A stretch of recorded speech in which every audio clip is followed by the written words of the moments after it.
Kaya Rex, bakit ka pala nag-try mag-PDC? Try ako mag-PDC kasi nakakaano siya eh. Bakit ito?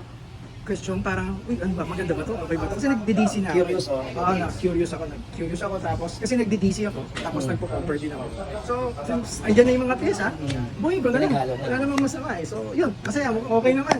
Nakaka-enjoy. First of all sa community, hindi siya toxic, napaka-engaging yung mga tao.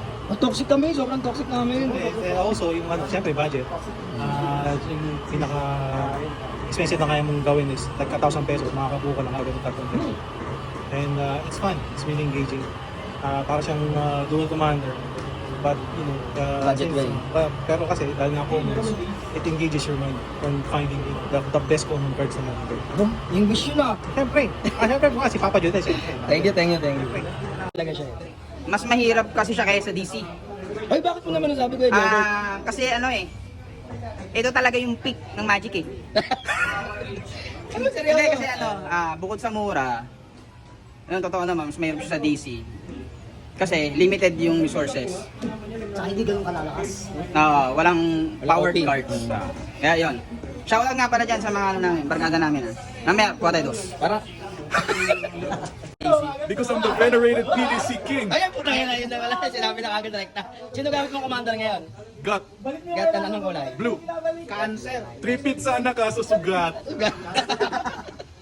Una, budget kasi karamihan mura lang yung mga common cards. Tapos siguro yung magbibuild ka ng sarili mong deck na puro commons lang. Saka yun nga, limited yung resources, so depende talaga sa playstyle mo kung paano mo ipapanalo yung game. Kasi parehas, di mo pwedeng sabihin mas madaya card ng kalaban mo kasi parehas na kayo common. Walang OP. Walang OP, lahat pantay-pantay sa budget, yun talaga. Sino ba yung commander mo ngayon? Siyempre yan, Proud. Paris Tribal.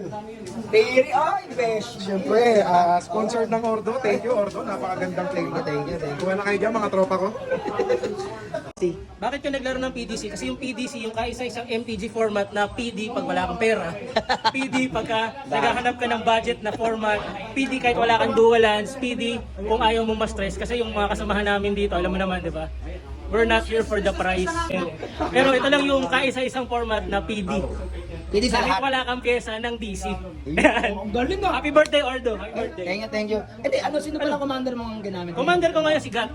Gat White. Gat White tayo ngayon kasi Playing that for the price, pero tanong mo kung magkano na panalunan niya sa ano, that budget. Ayun sa HM mo pala, magkano na panalo mo total in cash? nanalo tayo ng 7K sa PDC. Grabe naman. Tapos Ninong. Tapos dinonate natin lahat sa charity. Ay, Challenge yung sarili. Uy, Kasi dapat lalim ah. PDC kasi very challenging yung pagbuo niya ng deck. Hindi naman siya katulad ng 60 constructed deck na may 15 SB sideboard. So tayo, we're going to do some one-ups.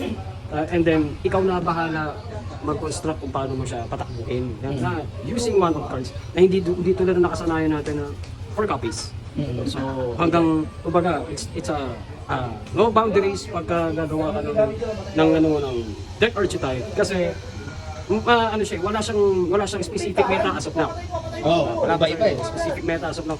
So you could create what you want kung ano gusto mangyari sa deck. So guys, hopefully sana ma-encourage namin kayo gumawa ng PDC, try it yourself para ma-experience nyo naman kung gaano kasarap maglaro using the deck na ikaw mismo buo by sa sarili mong concept. Kasi good luck sa pagbuo ng PDC sa mga gusto mong bumuo. Shoutout. Kung gusto, dahil nga wala akong DC at gusto kong mag-DC pero wala akong budget, mag-PDC ka na lang. Yung budget way na. Budget na budget. Kita mo to.